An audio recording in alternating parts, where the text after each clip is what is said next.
السلام عليكم ورحمه الله تعالى وبركاته. في شرح سريع لحاجه في الاي اي ستوديو اللي نازل تبع جو هاي ليفل، اللي هو جزء من الفايب كودينج. لو انت عارف موقع لافابول، فهو جو هاي ليفل عامل حاجه اسمها اي اي ستوديو بديل للافابول. بالعكس يمكن يكون اقوى منه لانه مربوط بالسي ار ام تبعك لو انت مشترك على جو هاي ليفل. ففي اصدقاء كتير قالت احنا مش عارفين نستخدمه احسن حاجه وبنعك الدنيا ومش عارفين نصلح الاخطاء بتاعتنا. فخلينا نتكلم مع بعض الحاجات السريعه اللي جوه ليفل بالفعل ضايفاها عشان تحسن من ده. مبدئيا تاني، لو انت مش عارف اصلا بتجيب الاي ستوديو منين، فهتلاقيه من هنا. الاي اي ستوديو لو مش ظاهر عندك يبقى تدخل في السيتنج وتدخل في اللابس وتفعله. بس هو الاي اي ستوديو من هنا بتدخل عليه، ثم بتلاقي كل المشاريع تبعك اللي انت عاملها. يعني بصوا المشاريع اللي انا عاملها على الاي اي ستوديو دي كلها حاجات انا عاملها عليه. ليه؟ لان هو مجاني لحد يوم 31 اغسطس. لحد 31 اغسطس مجاني تماما، يعني اصرف زي ما تصرف توكنز، احرق اللي انت عايزه، مش هسحب منك اي حاجه خالص. فانا بستغله قدر المستطاع، فانا عامل بيه مواقع كامله. فدوت مثلا الموقع دوت كامل، ده موقع فريلانزاوي دوت كوم. لو دخلت عليه الموقع الرئيسي كامل انا عامله عليه بالفعل. لو دخلت على الكورسات هتلاقي فيه كورسات من هنا، ومثلا يعني حتى الكورسات مربوطه. يعني ادخل ابدا التعلم هتلاقي الكورس دوت. كل النظام اللي انت اكتر من شايفه مليون ده مشاهده. كده حاليا ده كله فايب كودنج انا عامله. خلي بالك ان الفايب كودنج ممكن يكون مش احسن حاجه في الحمايه، لازم تكون رابطه بحمايه كويسه. فانا حمايتي الاساسيه على ايه؟ على جو هاي ليفل. يعني مثلا لو انت عايز تسجل دخول للمجتمع او كده، المجتمع مربوط على جو هاي ليفل، الاستشارات الكالندر على جو هاي ليفل، الداتا كلها على جو هاي ليفل هي اللي حافظاها. انما الواجهه الرئيسيه انا عامل كل حاجه هنا، يعني مقالات المجتمع كل دوت انا عامله يعني مثلا لو دخلنا على المجتمع برضه نفس النظام، ده كله فايب كودنج تبع الاي اي ستوديو. بس لو رجعنا بقى للاي اي ستوديو تبعنا، بص انا عشان اعمل الموقع دوت، يعني ممكن ترجع بقى في الشات ده كله حاجات انا بفكر معاه.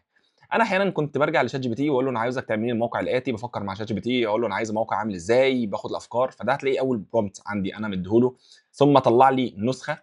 خلي بالك ان اي ستوديو في حاجه اسمها البريفيو، في حاجه اسمها النسخ، ودي نقطه مهمه جدا. لان كان في شباب مش عارفه ترجع ازاي، مش عارفين طب انا عايزين نسخه سابقه اسبوعيه نعملها ازاي.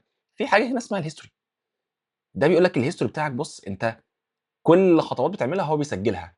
فانت لو دوست مثلا على كده هيرجعك للنسخه بتاعت 18 ابريل. دي كنت لسه مش ضايف فيها ده، وكانت لسه الحاجات كلها ديمو، يعني دولت ناس مش حقيقيه، مش ريفيوهات حقيقيه. وكان لسه الدنيا موجوده. لو دخلت على كورسات هتلاقي كورسين بس الموجودين. كانت حاجه اسمها العاب الاركيد مش مظبوطه، اخبار وصحافه مش ده. يعني حتى لو بصينا على النسخه الاولانيه دي كانت النسخه الاولانيه خالص. ده اول حاجه هو عملها لي، اهلا بك في فريلانزاويه. فانا بقى اتعدل عليه كل شويه لحد ما وصلنا في الاخر للنسخه دي. طب انا عملت خطا وانا في النص بقى وانا بكتب له حاجه، ممكن عادي ترجع من هنا بتدوس على دي وبتوصل للنسخ القديمه بتاعتك وعادي عدل عليها. ممكن تقول له والله ريستور ذيس فيرجن، رجع لي الفيرجن ديت.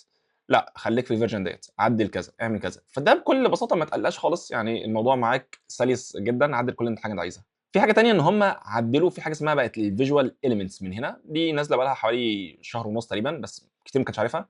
ايه الفيجوال اليمنتس؟ اللي انت بدل ما تعدل بالفايب كودنج وتقول له لا غير لي كذا، لا عدل لي كذا، لا اعمل لي كذا، فتكتب له لا، في هنا بقى الفيجوال اليمنتس بتدوس عليها وهيقول لك عدل اللي انت عايزه. بدل اهلا بيك فيه يا مرحب بيك يا فلان. طبعا مش هعمل ببلش، يعني مش هحفظ دوت، هلغيه. فاتفرج بدل اتفرج على الفيديو ده مثلا اهي هنا اي حاجه، يعني اي حاجه عدل بقى اللي انت عايزه بطريقتك خالص. طبعا ينفع تغير في الفونت تبعك، ينفع تغير اللون. الحاجات دي هم عملوها عشان تبقى اسهل في التعديل بشكل سريع وسلس جدا. طيب ايه كمان ضافوه هنا؟ ضافوا من اللي انت كنت ممكن ترفع له صوره عادي. يعني هنا تلاقي في اد ايمج. حاجه تانية ربطوها اللي هي الميديا لايبرري، اللي انت ممكن تاخد من الميديا لايبرري بتاعتك اللي انت رافعها على جوه ليفل. فانا مثلا انا مش عايز كل شويه اروح اجيب صوره وارجع احطها لك وارفعها لك. انا الميديا لايبرري بتاعتي على جو هاي ليفل عليها حاجات كتير جدا انا رافعها.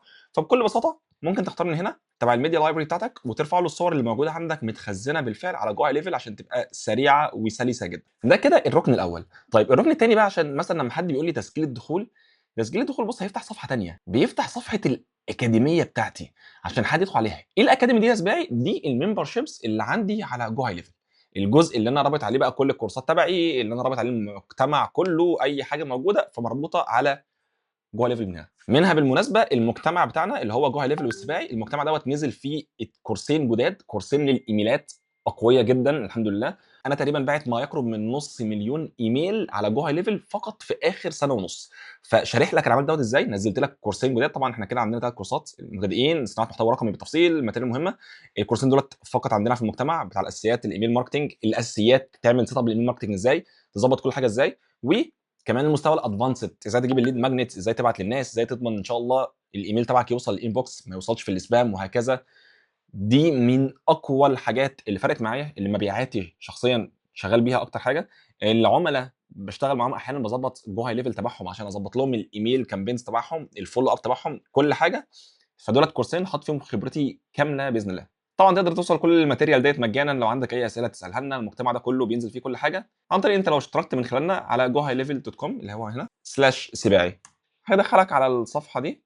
لو عملت start extended free trial هتدخّل الاسم والإيميل تبعك، بعد كده في step 2 هيقول لك والله دخّل فيزا دولارية، لازم تكون دولارية، مش هنخصم منك ولا حاجة نهائي لمدة 30 يوم، فقط بس بنتأكد إن أنت معاك فيزا شغالة. بعد 30 يوم بيتخصم منك، تقدر طبعًا تكنسل في أي وقت. لو احتاجوا منك اللي أنت اترفضت الفيزا لو كانت دولاري واترفضت، هتحتاج في الغالب تفتح VPN زي browsec، أنا باستعمل دوّة.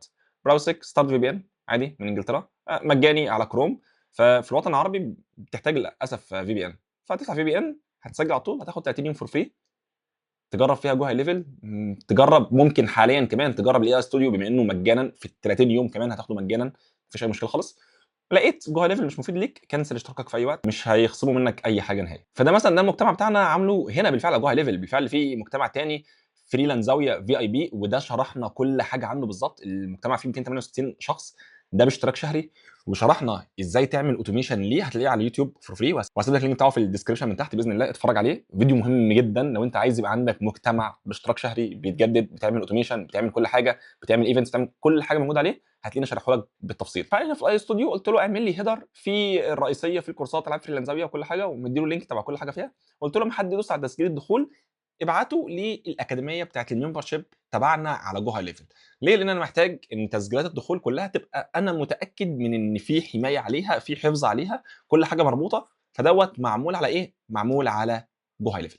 فبس كده، دوّة حاجات تبع الAI Studio لو أنت عايز تستخدمه بالفعل هيفرق معاك بشكل كبير جدًا. الhistory جرّب فيه، العب فيه، اعمل اللي أنت عايزه، في الآخر معاك history تقدر تغيّر كل حاجة بمجرد ما تدوس publish هيتpublish اللي أنت عملته بالفعل. اشوفكم على خير إن شاء الله في فيديوهات قادمة كتير جدًا هنشرح فيها كل الupdates اللي بتنزل لجو هاي ليفل، وبنشرح فيها كل حاجة تبع جو هاي ليفل بإذن الله. السلام عليكم.